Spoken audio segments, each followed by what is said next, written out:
Welcome to the Danny Clinkscale Reasonably Irreverent podcast. Insightful and witty commentary, probing interviews, and detours from the beaten path. Welcome to Arts and Lifestyle Wednesday, presented by Cinematic Visions, and another visit with Tim Finn on Danny and Tim's Music Scene. Every other Wednesday we do it, and it's always a blast for me, and I know by the numbers it's always a blast for you. And we're at it again as we really are getting back into the swing of things. Certainly not all the way, but live music is coming back, and I saw a show, and Tim saw a show, and we're still catching up with advice on documentaries and things like that. So we've got iconic figures from Bob Dylan to Carole King to more close to this era type of people like the Foo Fighters and Jason Aldean. Kesha is in the mix in this one, remarkably enough, in association with Bob Dylan, who had his 80th birthday the other day. All kinds of things to talk about. A great documentary that Tim has advice on about Native Americans and their impact on the rock music scene. And we are starting to look to promoters talking about where they're going to really put their emphasis, and different areas of the country have still different restrictions as far as COVID is concerned, but certainly we know that this summer is going to be a lot warmer musically than last summer, and as we head toward the fall, there's a lot of talk that it's really going to be exploding. The bands want to get back out on the road, the fans want to get back into the clubs and the arenas, and we are now able to do so to a much larger extent while still taking some precautions and making sure we don't have a little setback. But music is always great. It's helped gotten me through the pandemic as well, and we think that during our time with Danny and Tim's Music Scene during the pandemic, we've given you a lot of great suggestions for things you can do away from music venues.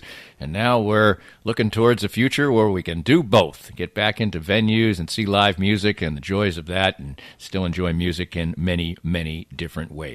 It's always a pleasure. It's always fun. It's always informative, and it always gives you an idea of some things to do with Tim Finn. He's from 90.9 The Bridge. You can hear him there. He's from In Kansas City Magazine. You can read his writing there. He's been such a great part of the Kansas City music scene for a long time, and he's been such a great part of the Reasonably Irreverent podcast and Arts and Lifestyle Wednesday, presented by Cinematic Visions, for 2.5 years now. It's a great pleasure always to visit with him, and we'll start our usual enjoyable journey coming up next. More of Danny's Reasonably Irreverent podcast after this. Cinematic Visions has been an affordable solution for professional media production in Kansas City since 2003, offering award-winning video production and creation, as well as a wide array of digital and social media management services. From planning, scripting, filming, editing, and post-production to delivering your product to a watching world, Cinematic Visions will provide professional and affordable services for you and your business with the necessary return on investment to make it all worthwhile. Cinematic Visions' goal is to unlock the power of storytelling through video and a strong online presence for your company. Beyond the numbers, they want to inspire and evoke your clients to feel and act. Let my friends at Cinematic Visions embed your brand where it belongs, in your customers' minds. You can find them online at cinematicvisions.com or with a quick phone call at 816-600-6300. The bitter cold snap in February was just another intense reminder of how important it is to have a quality heating and cooling company on your side. That's why you need to know about my friends at Dillon's Heating and Cooling.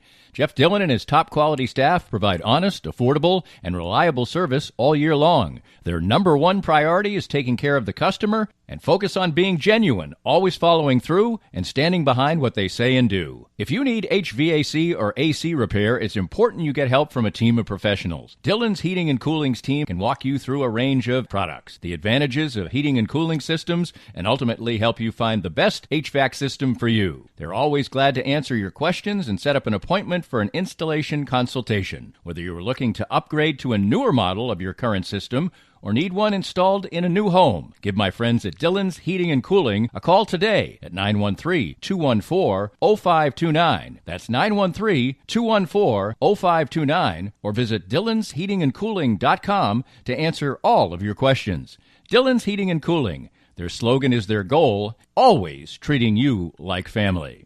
Most of us have experienced auto accidents, and it's no fun. And even less fun is trying to work on the insurance aspects afterwards and getting full value after an auto accident. I'm here with David Cowan from WreckExpert.com. And David, you have an unusual and important niche for people after an auto accident. We have a passion to teach car wreck clients what they deserve. Getting your car repaired only fixes the damage and the paint. Getting paid for your car's loss in value is called diminished value. Chances are you've never heard of this before because most people aren't looking out for you. We help people collect thousands to tens of thousands of dollars for their car's loss in value after the wreck. And if somebody wants to come to you for that, what's the original assessment cost them? We offer a free review of any insurance claim to see how we can help. You can't beat that. Great expertise and assistance in getting full value after an auto accident from David Cowan.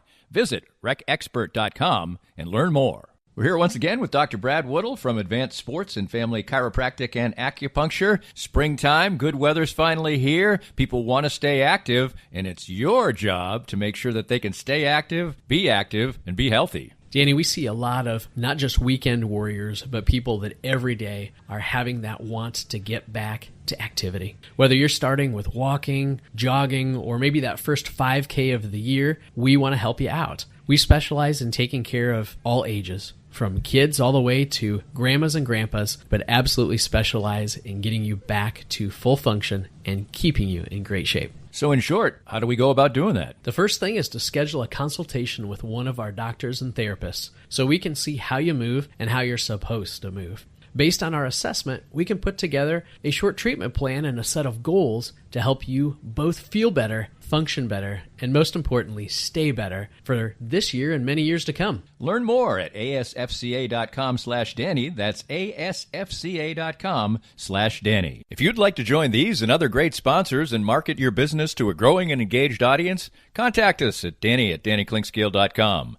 Look forward to hearing from you. Tim, it seems like for a while we were taking little baby steps in music, and now it seems like we're taking giant leaps, and that's a great thing. Lollapalooza was in Chicago, rolling out with all kinds of hundreds of thousands of people, and we see other things, baseball parks, basketball arenas full, and I just did air travel for the first time. Now, air travel with a mask on, and they still are mandating that, is not really a heck of a lot of fun as I went home. And it's so funny to see the different attitudes that you have, because here in the Midwest and in Missouri and Kansas, the mask mandate is over. And I know that they had so much more success as far as keeping the things down in places like Massachusetts, or at least recovering more quickly. And so I got there, and right away I'm like walking into a place, and everybody's got their mask. It was all mask. It was mask mandated, crazy, intense, just like 4 months ago in Massachusetts. It was a really weird dichotomy, but still they are opening up. It's just kind of funny to see different attitudes in different places. Yeah, because I know I've been talking to promoters around here. So a lot of them promote regionally and nationally, and live music is going to come back sooner in the Midwest than it is on the coast, just for that reason. There's a lot more caution, even if it's not mandated, and they just feel more optimistic that in the Midwest they can get larger, if not full capacities at venues, especially outdoor venues. So, yeah, it's still we are reopening, but it's piecemeal, and it's going to be by state, region, municipality, But nothing wrong with being cautious. Absolutely. I went to my first live event. I've been to another one since, and I felt safe. But it's kind of like we're walking on thin ice, and let's be careful, because we want the ice beneath us to freeze before we go going through it. That absolutely sounds like a great hockey analogy. We used to go play river hockey, and the river was never going to completely freeze out there in the middle, although very occasionally it did. In the cove, it was safe, but sometimes parents would come down and throw a boulder out there or something like that because they didn't want you to fall in through the ice. But we're kind of in. You had to listen for that telltale noise where it was like there was this groan, and you were like, well, okay, don't go over there. Well, we used to have one of the goals facing out towards the middle of the river, and one of them faced the riverbank. and you weren't supposed to lift the puck, but still, you'd miss the net, and the puck would go screaming out towards the middle, and eventually we'd run out of pucks. But there'd be a few of them laying out there on what looked to be the thinner ice. So we'd draw straws, and some guy would go out there on his belly. It was really, it was really stupid. Like we thought, we're spreading our weight out so we could grab a couple more pucks and keep on playing. But that is the way to do it. You're dispersing the weight, because I went through the ice a couple times getting our one and only puck from another part of the pond we always skated on and played on. But yeah, it became like a little survival technique, and because we only had one, whoever shot it had to go get it. So we tended to be more careful about it. I was the lightest one playing too, so I was the least, pose the least risk of going through. But yeah. Because even after I went through, like we had just started, like you're gonna play, dude, because we need you, and you're frozen to death. You're freezing, yeah. Just one more silly hockey story from then. I played at a time when NHL players, many of them were just transitioning into wearing helmets, but most players didn't wear helmets. And like Bobby Orr, our hero, he didn't wear a helmet. And so for Christmas, we'd get all this hockey gear, and our parents all bought us helmets, no doubt. So they'd drop us off at the pond, but you had to walk through the trees to get to the pond. And there'd be 20 guys out there playing river hockey, and there'd be 20 helmets sitting on the riverbank, and nobody wearing a helmet. That was no. Well, I went to my first live event too. It was a couple Saturdays back. The Mavericks. Since that we last talked, and you wanted to hear about the atmosphere, and it was a unique situation going in. First of all, it looked like it was going to rain, but it didn't. In fact, the sun came out. But the way they handled the shows was instead of one show each night, full bore, it was going to be two unplugged. And clearly, because the shows were sold out, because I know how fast they did, they hadn't set them at full capacity. But still, there were a lot of people there. And I was a little trepidatious about the unplugged aspect of it, because the rambunctious and joyous nature of a Mavericks concert is what it's all about, and it was no concern whatsoever. They had the horn section going, and it was just incredibly lively, and the only difference was that Raul and Eddie were sitting down. That was it. But it was an unbelievably joyous occasion. It was the first time, I think, almost all the people in the crowd had been anywhere outside having a good time with no mask. The mask mandate had been dropped. And I spent every bit as much watching the crowd and how happy they were as the stage, and the hope that people weren't going to dance or whatever. Yeah, they were separated out and everything. That was crazy. They were going crazy. And it's always fun to see people of a certain age who probably don't even dance at weddings dance at a concert. Right. But I was just swept away by how incredibly happy the crowd was, and I think we're going to see a little of this, and then I hope people don't get used to the fact of the feeling of how happy they are to be back doing things that they love. Yeah, it was a catharsis. Well, that same night, we talked about going to see the band that played at our wedding reception, the Starhaven Rounders. They're a Kansas City band. They cover just classic, old school country covers they do all night, and they've got three singers, and really great band. They're so much fun. And they were supposed to play at Lemonade Park, but a day or two before, they were looking at the weather forecast, which looked really grim, so they decided to move it indoors to the record bar, which gave us pause. But Saturday we decided, well, let's just go. We're vaccinated. We're going to know most of the people there, and we'll trust them, to be honest about whether or not they're vaccinated, and we'll keep our distance. So we went down there, and it was inside. A lot of people who had bought tickets for the outdoor event did not go. They turned in their tickets for a refund. So there were about 70 people in there, and yeah, it was the same mood. People kind of walking around wide-eyed, like, I can't believe I'm back here again. So, and there was that for me, but what was really curious was about 30 minutes in, and I'm watching the band, and I'm off to the side. I'm standing with people I've known forever, and everyone's like looking like, yeah, I'm good, yeah, okay, but still being, cautious a little bit. And about 30, 45 minutes in, I'm like, wow, this feels like I never left. I mean, it feels so good to be here. And the last time I'd been in the record bar was in January of 2020 to see that same band. It was, because we like to go see them. They're great. So it was just this weird time suspension. And it didn't feel like a year ago, but then it did feel like 4 years ago. Like, right. Just trying to navigate that feeling of, wow, it's been so long, but then again, it doesn't feel like it's been that long. This feels so natural and so good. But it was good. People were dancing, and I stayed off to the side and just the thing I had to get used to was yelling to talk, and being yelled at to listen. Because I'm like, I didn't miss that at all. Say the name of the band again. Starhaven Rounders. It's Okay. 2 words. Yep. Starhaven Rounders. Yeah, they just do everything. It's all George Jones, Johnny Cash. They do some contemporary stuff from Dwight Yoakam, and they do cover of Purple Rain that is just absolutely fabulous. The first time I heard it was at our wedding reception, and it stopped the room. People were, wait a minute, once you recognize the song, Right. just the way they arrange it, it's so perfect. I mean, to cover Prince, you got to have some gumption, and they gave it just this very slight country accent, but they didn't overdo it. And it was great. So highly recommend them. Look them up. They do. I mean, they're so good. They get hired to do weddings and corporate events, and they do have a really good following. So they play out, once a month. But I highly, highly recommend them if you like really old time classic country music. And you mentioned that obviously they do some covers, and Bob Dylan turned 80 yesterday, and Rolling Stone did a piece where they listed their 80 best covers that people have done of Bob Dylan songs. First of all, the incredible volume of that is, just mind-blowing.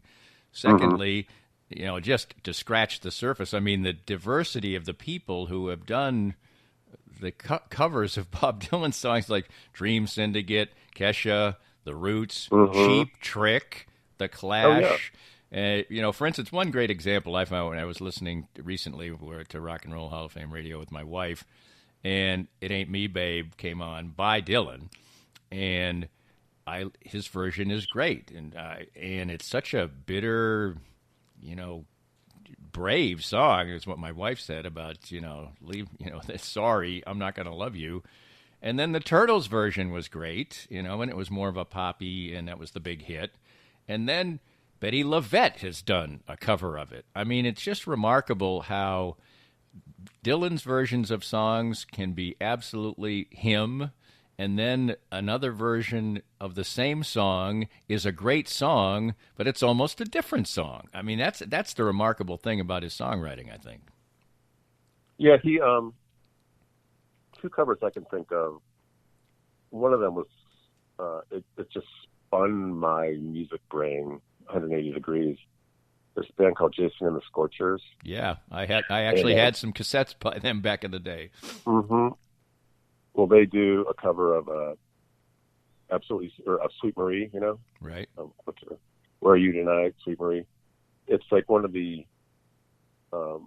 legendary cow punk, country punk songs, and that's one where they, what you were saying, a band took a Dylan song and made it into something completely new that you wouldn't associate with him, but it's one of the reasons it's so great is because the song is so good, and it would be hard to ruin it. But what they did was really special. And then the Dixie Chicks do. There's a live version of Mississippi, that song he wrote. Right. That's really fabulous. Or they're the Chicks now. Sorry, but right. They so there's those 2 I can think of right off the top. But you're right. There's just hundreds of them that are really good. Some are worthwhile, but I don't think there's one. I've heard one where I thought, well, that's just really awful. Right. And so I think a lot of times people will hear a Bob Dylan song and it sounds so Bob Dylan that you're like, well, something nobody could really cover that and have it sound. I mean, I guess one of the most popular and the number one was, how different and how great are both his version of All Along the Watchtower and Hendrix's version of All Along the Watchtower. I mean, it's amazing. Yeah. Right. Also, one that I just thought of, Buckwheat Zydeco. Right. So it's an outstanding version of On a Night Like This, with in total Zydeco vibe. So yeah, it's great. those are the ones that I remember most, is how they're adapted to a different genre, and it's not kitschy. It works. Right. And it seems to me like for people who maybe are over affected by Dylan's voice, or maybe in his later days, sometimes in different concerts and everything, might more have had respect for Dylan as an iconic songwriter of a generation, like Irving Berlin or the Beatles or something, if he had never recorded anything himself, because there's a lot of Dylan haters out there for sure. Yeah, who can't get past the voice, and I don't give them a second right consideration. I mean, I get it. Music is subjective, and if you don't like it, fine, just ignore it. But people who, go up on a diatribe and imply that if you like him, there's something wrong with you, I have no time for that. But yeah, he's written so many good songs. I mean, like, I listened to Blonde on Blonde yesterday, and it's like, oh my God, this is better than I remember it. All we have to do is getting older and finding a deeper appreciation of the lyrics and everything, but what a perfect record. And Blood on the Tracks was the one that really sold me on him. My brother was playing him before that record came out, and being how old I was, the voice was a problem for me. Right. He would make fun of it, but Blood on the Tracks, it just hit me at a time where a light went on, and I was, okay, I get this. This is a really amazing songwriter, lyricist, and what a great band. And you know what? His voice suits the music. Yes, it does, and then somebody else's voice suits the music. It's really, really amazing. One more before we take our first time out, and this is the type of thing that maybe when you're younger you get all fired up, but I was just sort of taken aback so much that I thought I'd bring up. This happened just after we last got together. My wife and I were driving down the road to St. Charles, another step forward. She had a business trip there, and when it was originally planned, she didn't know if she could drive, so I took her, and it was great. Did some bike riding while she was working and all that good stuff.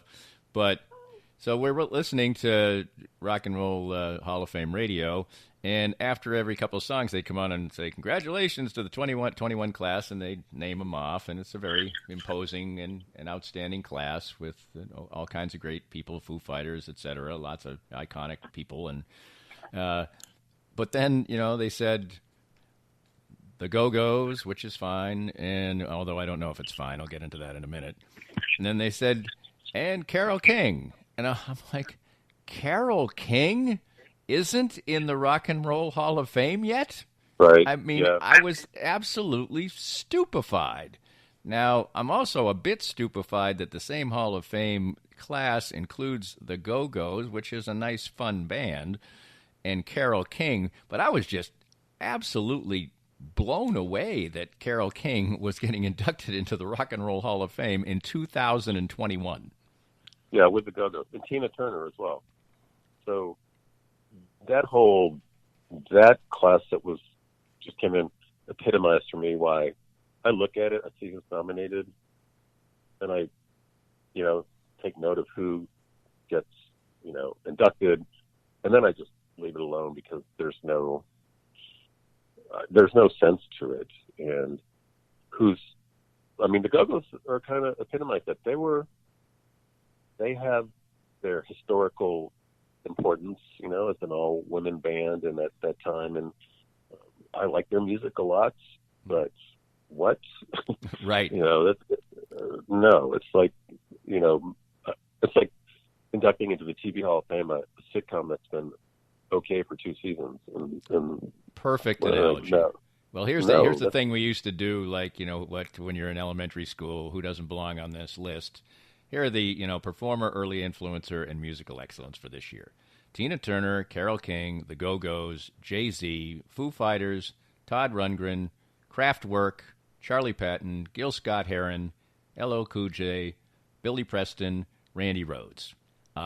Who doesn't belong on? Who stands out on that list like a sore thumb? And that's, people always say if you point something out like that, you're saying the Go-Go's suck. No, I like the Go-Go's. They were fine, but they were a moment in time too. That's not what a Hall of Fame is for, I don't think. Especially when she's going in along one of the most famous and influential songwriter performers in the history of popular music. I mean, it's weird, just weird. And, as much as I love Dave Grohl and Foo Fighters, that's borderline for me right now. They're a good band of their time, and he's one of my favorite. You could put him in alone just for who he is and what he's done. Right, but, the influence, But Foo Fighters, that was, at the expense of other bands, I think are probably more deserving. Right, and there's probably a longer list that people are sitting out there saying, well, this band isn't in, or this guy isn't in, or this person isn't in, and that can infuriate people more. But I guess that's kind of why we have these discussions, and I guess why it's kind of why when you get a little bit older, you don't get. I was more just shocked. That was my. I was like, huh? Yeah. Huh? Right. Not only was she not in, she's going in with the Go-Go's. That makes no sense. Yes, indeed. We're visiting with Tim Finn. Of course, we do it every other Wednesday. He is from, you can hear him at 90.9 The Bridge. You can read his work at In Kansas City Magazine. He's been really an influential person in the Kansas City music scene forever and a day. Just a treasure and always fun to talk to him every other Wednesday, and we will continue to do so. Coming up next on Arts and Lifestyle Wednesday, it's presented by Cinematic Visions on the Reasonably Irreverent podcast. More of Danny's Reasonably Irreverent podcast after this. I'm here with Joe Spiker, owner of Easton Roofing, and boy, we had to negotiate a million things in 2020, but Easton Roofing navigated them all. As 2021 rolls out, what should we expect this coming storm season? Well, Danny, it'll be the same thing as it is every year. The storms come, and you've got the guys out knocking on doors offering quote-unquote free inspections. Be wary as a homeowner. If somebody's knocking on your door, they probably need the work, and if they need the work that bad, they may be willing to do something untoward to get it. So if somebody knocks on your door, says they want to give you a free inspection, just tell them have a great day and give us a call. We'll come out for free and give you a good, honest opinion as to whether or not you need to do anything at all with your roof. And what's the best way to get in touch with Easton Roofing? You can always find us online at eastonroofing.com or give us a call at 913-257-5426. Easton Roofing. Integrity matters. Right now, it's more important than ever to support local businesses, and 23rd Street Brewery in Lawrence is open and ready to take care of you. Make 23rd Street Brewery part of your KU game day experience, whether you watch the game there or grab curbside pickup for your tailgates or watch parties. But not just game days, 23rd Street Brewery is great any day of the week, and when the weather's nice, you can take advantage of their heaters on the patio. 23rd Street Brewery is open daily from 11:30 to 9 for dine-in, carry-out, curbside pickup, and can even help with your catering needs. So support local and visit a Lawrence favorite, 23rd Street Brewery. I'm here with David Schmidt from Private Capital. And David, tell us more about your outstanding firm. Thanks, Danny. Here at Private Capital, we focus on return on asset. In today's world, it is survival of the fittest. We look at things from all angles and try to figure out what works best for you. The changes we will see this next year on assets will be monumental. The key to success is knowledge. Know where you want to go, and we'll be here along the way. To find out more, give us a call at 816-221-7775. David Schmidt from Private Capital with the best service for you. We're here with Michael Barber, the CEO and founder of Microlight Corporation of America, the world leaders in laser therapy. And Michael, tell us a little bit about your product. Our device is using a particular wavelength and power to reduce pain and swelling. My background is surgical lasers, but I've been involved with this particular device now for about the last 20 years, actually. And I know that it works because I've had it used on me as well. And tell us about the relationship you have with your company and Canaway. It's what I call a strategic business relationship in that Canaway, the leader in the field of the cannabinoid systems and CBD oil, but our device used in conjunction with Canaway CBD oil gives a better pain relief outcome for the patient. And if you want to get that pain relief outcome like I did, you can reach their local representative, Sherry McCants, at 515-208-6312. That's 515-208-6312. If you'd like to join these and other great sponsors and market your business to a growing and engaged audience, contact us at danny@dannyclinkscale.com. Look forward to hearing from you. We're back with Tim Finn, always having fun on alternate Wednesdays. Boy, made it all the way through this podcast without the usual ridiculous phrase that I use for when we get together. Right. Often during this pandemic, and maybe we'll be doing a little bit less of this as live music comes around, but I don't think we should necessarily, because I think there's just one of the things the pandemic did was not force us, but sort of encourage us to explore music documentaries and music in different ways, because we couldn't go out and see it as much. And you've got a documentary recommendation. Yeah, it's called Rumble, and it was released in July of 2017. And I'm sure some music aficionados will recognize the name and where the name came from. It's from an instrumental that was composed by Link Wray, who what this documentary helped me got me to is a place where I appreciate him even more than I did. My appreciation for him was kind of standard. I knew he was, a guy he's American Indian, and he came out of nowhere. And but what he did with the guitars he influenced people like the Kinks and the Who. Once they heard him, it changed the way they approached the guitar and how they applied it to their music. It's really raucous and unshaved and unpolished and loud and brash. And Rumble was, like I said, an instrumental. It was banned from radio, no lyrics, but it was banned from commercial radio because people in charge thought it was too sinister and it was going to encourage gang violence, which it had nothing to do. Link Wray looked a little bit like a gangster. That didn't help, but as he said, Rumble referred to the chaos. It's just like this tumult, this rabble of sound and noise, and you're creating a disturbance, but it's not necessarily violent. So, but it goes from there into just the influence that people of indigenous North American Indians they had on rock and roll, and everyone from Link Wray to Robbie Robertson speaks very eloquently, and it made me appreciate him more because he had sort of grown to annoy me. I've seen him speak a couple times and thought he was a little full of himself, but he talks about just being an Indian and being raised to kind of hide your identity when necessary. Because when he decided he was going to be a musician, one of his elders, he had absorbed so much traditional tribal Indian music that it became part of his music identity. But he was also in love with rock and roll, and we know his story with Ronnie Hawkins and Dylan and all that. But when he had decided he was going to go into music, one of his elders pulled him aside and said, "Always be proud of your Indian heritage, but be very careful who you tell." And so he proceeded that way, and a lot of American Indians did so because it could be detrimental to them, to their careers, to their safety. And this documentary goes into how basically they were as marginalized and mistreated as any culture, whether it's Hispanic or African American, and all that has happened to them, and how these people like Link Wray and Robbie Robertson and Bobby St. Marie,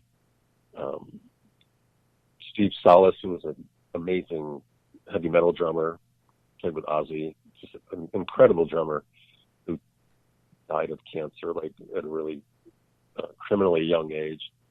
But the guy this exposed me to was this guitarist named Jesse Ed Davis, who I should have known much more about. And he had this style that was so unique. Everyone wanted him to tour with them, part of the touring bands, and he toured with a bunch of people and a big heavyweight arena bands. But the story about him that really struck me was Jackson Browne wanted him. He was, just everyone fell in love with his style, wanted him to record something for us. I guess it was a Saturate Before Using record, and he showed Jesse Ed Davis a song, and he was like, doesn't really do much for me. It doesn't inspire me, thanks, maybe some other time. So Jackson Browne showed him Doctor My Eyes. He went, oh, I can do something. He listened to it, and that lead guitar you hear right in that song, which is absolutely fabulous. I mean, I can hear it on, instantly.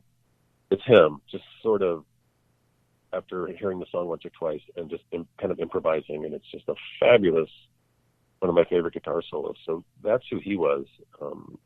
And his story was tragic too. He fell into drugs, got swept into the rock drug lifestyle back then, which was really, it was everything, and especially heroin. And he ended up on Skid Row literally, and then made some kind of comeback, and it looked like he had conquered his demons. And then, he was found dead with a needle in his arm.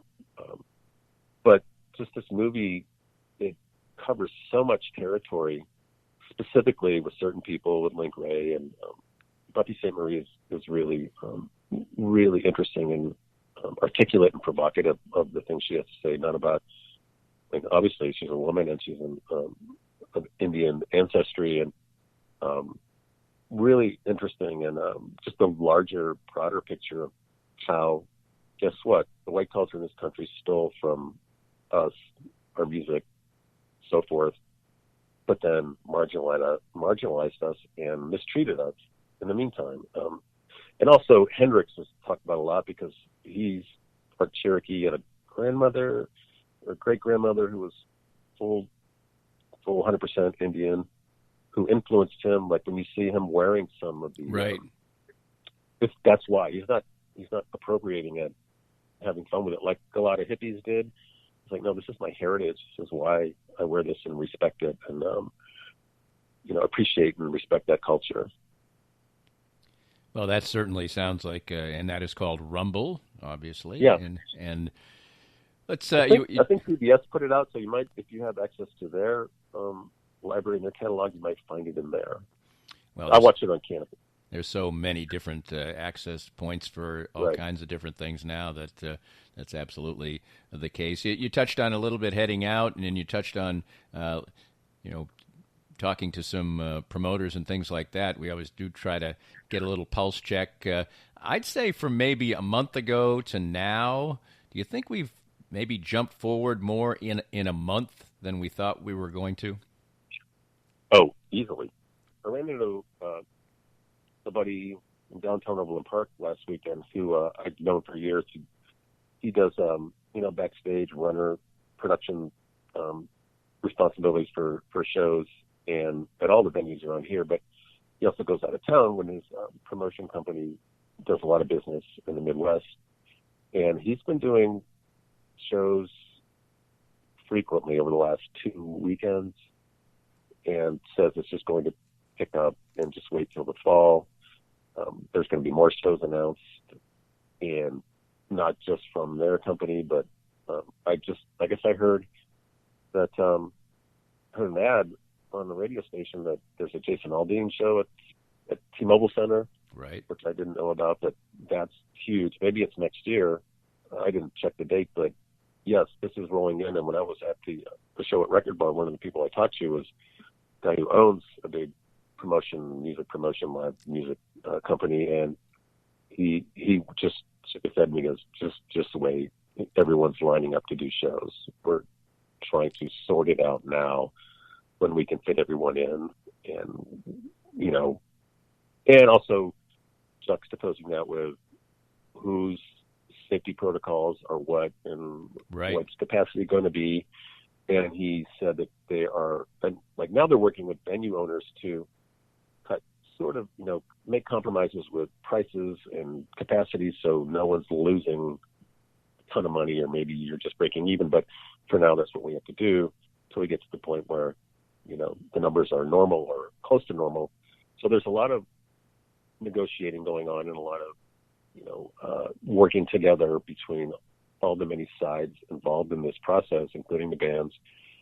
But he said it's dizzying because it's what we expected, but it's become more than we expected, sooner than we expected it. So, and I said, are you worried about too many shows and not enough people? And he's like, oh yeah, but what are we going to do?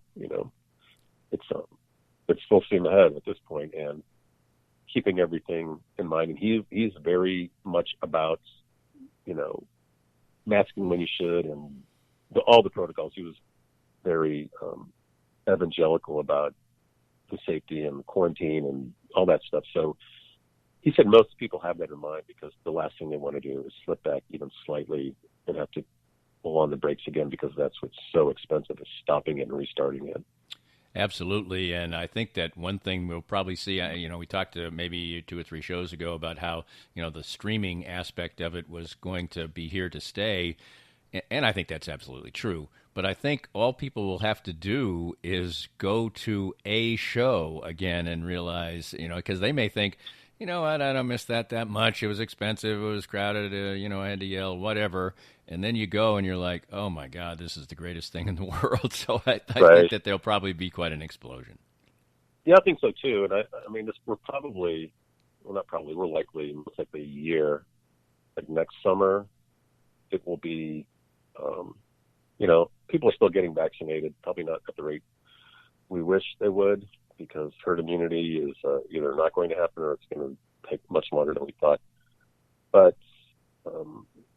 I think it's going to be at least then, so where you're at, 75 to 80% capacity, and you're back into the swing a bit, because, I mean, there's also the risk that people got used to not going, and who weren't, that's a pretty substantial part of the live music industry, is people go to one show a year. It's a big deal for them. Right. But they pick that one show, and will they come back? That's unforeseen. We don't know. But the diehards are going to show up. We know that. The clubs and the arenas, it's that part of the audience that, will find maybe an alternative, or is going to wait to make absolutely sure that it's going to be safe, or they may decide, because I don't think ticket prices are going to go down. Right. Everything's in full motion. Whether it's worth the expense, we don't know. But we'll have a chance to find out, because there's going to be more shows coming than you can attend. There's going to be nights where there's 2, maybe 3 shows you want to go to on the same night. That sounds good to me. Tim, always a pleasure. Every other Wednesday we do it, and look forward to the next one. Great. Sounds good, Danny. We hope you enjoyed the latest Danny Klingscale Reasonably Irreverent podcast. Come back soon for something fresh and new. This podcast was made possible by our great sponsors like Cinematic Visions, an affordable and award-winning solution for professional media production since 2003.